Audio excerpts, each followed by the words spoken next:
کہ جب بھی الائنس آپ کا مضبوط ہونے لگتا ہے، مولانا فضل الرحمان نے پرسوں ایک زبردست تقریر کی اور ساتھ ہی علی امین گنڈا پور صاحب کا آپ نے سنا وہ کیا کہہ رہے ہیں، اور اب مولانا جو ہے وہ جی ڈی اے سے بات کر رہے ہیں، دیگر پارٹیوں سے، اور کل میری اطلاع ہے کہ اختر مینگل صاحب سے بھی ان کی 1-on-1 بڑی زبردست میٹنگ رہی ہے.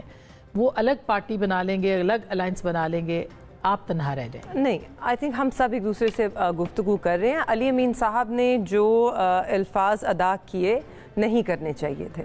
دیکھیے اتنی تلخی، اتنی کرواہٹ نہیں ہونی چاہیے زبان میں، اتنے سخت الفاظ نہیں استعمال کرنے چاہیے. میں اس کی حامی نہیں ہوں، ان کو نہیں کہنا چاہیے تھا، مگر آپ اس کو اس تناظر میں دیکھیں کہ وہ دونوں ایک ہی حلقے سے ہیں، تو وہ ان کی ایک جو حلقے کی سیاست ہے شاید وہ نظر آ گئی. مگر جب بالکل مولانا صاحب نے ایک بہت ہی اچھا بیان دیا، جمہوری سوچ کی عکاسی کی. میں بڑی قدر کرتی ہوں ان کے بیان کی، اور صحیح کہا انہوں نے.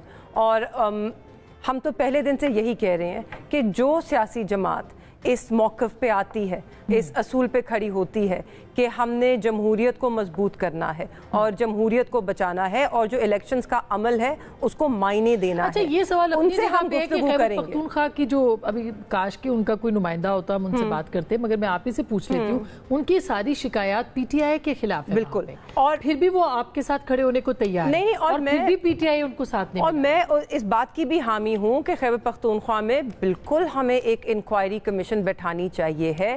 اس کے اندر ہمارے اپنے لوگوں کو تحفظات ہیں اور مولانا صاحب کی جماعت کو ہیں.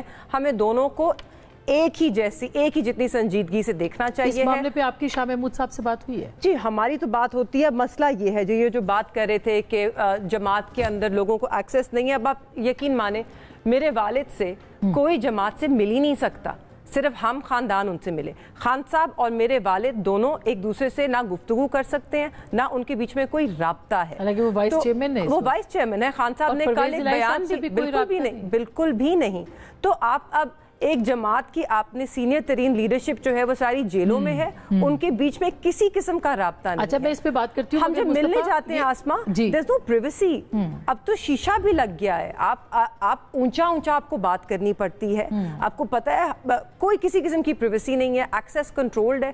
جس کی خان صاحب کو 6 لوگ اگر ملنے جاتے ہیں، اگر ان کی مرضی ہو تو وہ 6 لوگ جاتے ہیں، وہیں تو جس کی مرضی نہ ہو اس کو جیل کے جو اتھارٹیز ہیں وہ نہیں اندر جانے دیتے. تو بہت کنٹرولڈ ہے. اچھا یہ تو خیر ظاہر ہے کہ وہ ایک ہے مسئلہ، لیکن مصطفیٰ یہ جو بات مولانا والی ہے، پاکستان تحریک انصاف کی سب سے بڑی دشمن پاکستان تحریک انصاف ہی ہے. یعنی وہ مولانا ان کے ساتھ ملنا چاہتے، تو کیا اب اپوزیشن میں بھی ایک آئسولیشن کا انوائرمنٹ ہے جو پی ٹی آئی نے کریٹ کر لی؟ اس وقت اپوزیشن یکجا نہیں ہے، بکھری ہوئی ہے. ایک اتحاد مینگل صاحب، اچکزئی صاحب اور تحریک انصاف انہوں نے مل کر بنایا ہے. کچھ جلسے انہوں نے بلوچستان میں کیے، لیکن بلوچستان سے باہر نہیں نکل پائے. بلوچستان سے باہر نکل کر جلسے کرنے کے لیے اور سٹریٹ پاور دکھانے کے لیے انہیں مولانا صاحب کی ضرورت پڑے گی. سیاسی دانائی تو یہ بات کہتی ہے. سٹریٹ پاور تو ہے ان کے پاس. تو مولانا صاحب کو ظاہری بات ہے ان کے اپنے گلے شکوے بھی ہیں، اور بلا شبہ خیبر پختونخوا حکومت اور وہاں پر جس طرح الیکشنز ہوئے اس کے اوپر بھی ان کی کوئی رائے ہو سکتی ہے. ایڈریس کرنی چاہیے ان کی رائے کو. اور میں تو یہ سمجھتا ہوں کہ اپوزیشن کو اکٹھا ہونا چاہیے، اور جب تک اکٹھے نہیں ہوں گے تو کوئی میننگ فل اپوزیشن کر نہیں پائیں گے. اچھا اس میں ایک انٹرسٹنگ، چونکہ آپ پولیٹیکلی سیاسی مبصر بھی ہیں، وہ سندھ میں ایکٹیویٹ ہو رہے ہیں، وہ جی ڈی اے کے ساتھ بات کر رہے ہیں. یعنی ان کو سندھ میں ان کو کوئی کمپلینٹس نہیں ہے کہ وہاں دھاندلی ہوئی ہے، وہ سندھ میں ہے، وہ خیبر پختونخوا میں نہیں کر رہے ہیں. مولانا کو بھی اتحادیوں کی تلاش ہے، اب بلوچستان میں بھی نہیں کر رہے ہیں. ان کو اتحادیوں کی تلاش ہے. بلوچستان میں تو خیر جو یہ تحریک تحفظ آئین بنا، اس میں تو مولانا صاحب کی شمولیت کے اوپر کیونکہ تحریک انصاف کو تحفظات تھے، تو یہ آپس میں بہر طور جو بھی ان کی اپوزیشن میں اس وقت ایک پیج پہ نہیں ہے، ان کو کچھ چیزوں پر متفق ہونا چاہیے. متفق ہو کر جس طریقے سے یہ حکومت تھوپی گئی ہے فارم 47 کے ذریعے، اس کے خلاف انہیں جو احتجاج کرنا ہے، عدالتوں میں جانا ہے، وہ ان کا حق ہے. آئین ان کو وہ حق دیتا ہے، تو وہ کرنا تو انہیں چاہیے. آپ کی حکومت چنتخب حکومت، میں نے یہ 2 سال پہلے یہ لفظ لکھا تھا آپ کی حکومت کے خلاف. آج آپ کے لیے یہ استعمال ہو رہا ہے اور بڑے پرزور طریقے سے ہو رہا ہے.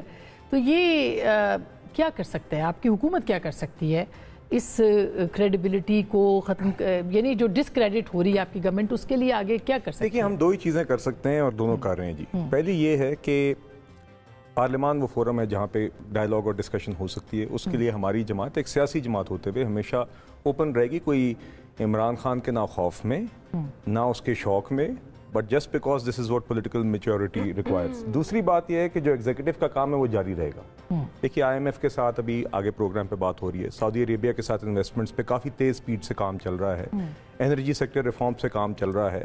یہ سارے کام آگے چلتے رہیں گے. پنجاب حکومت بھی اپنا کام کرتی رہے گی, وفاق بھی کرتی رہے گی. اپوزیشن اگر ایک سنجیدہ کردار پارلیمان کے اندر ادروائز ملکی ایشوز کے اوپر ادا کرتی ہے جس میں حکومت کے اوپر تنقید اور اس کی اصلاح بھی شامل ہے. جو 2 سال والی جنرل لودھی پیش کر رہے ہیں کہ 2 سال تک ڈسٹرب نہیں کیا جائے گا آپ کی گورنمنٹ کو. جی یہ مجھے مجھے نہیں پتا جنرل لودھی صاحب کا کیا تجزیہ ہے. میں نے آپ کو اپنی جماعت کی ایک اپروچ سامنے رکھی ہے. میں ایک بات ضرور کہنا چاہوں گا, اف یو الاؤ, ایک چھوٹا سا فیکٹ میں پیش کرنا چاہوں گا جو بات مصطفیٰ بھائی نے پہلے کی تھی انکوائری کمیشن کے حوالے سے کہ شاید ہم نے کوئی مٹی ڈالنے کی کوشش کی. دیکھیے میں I just want to make this categorically clear. Inquiry commission بنانے کی تجویز بھی سپریم کورٹ سے آئی جو آن دا ریکارڈ ہے in the supreme court press release I think and also in the court proceedings. اور انکوائری کمیشن کے لیے نام بھی 2 انہوں نے تجویز کیے اور جیلانی صاحب سے باقاعدہ حکومت نے ان کو نامنیٹ کرنے سے پہلے کابینہ کے اپروول سے پہلے ان سے رابطہ بھی کیا, ان سے ڈسکشن بھی ہوئی.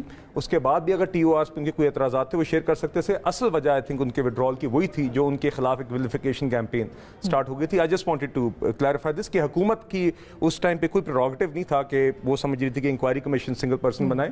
یہ بات جوڈیشری کی طرف سے ہی آئی تھی. اچھا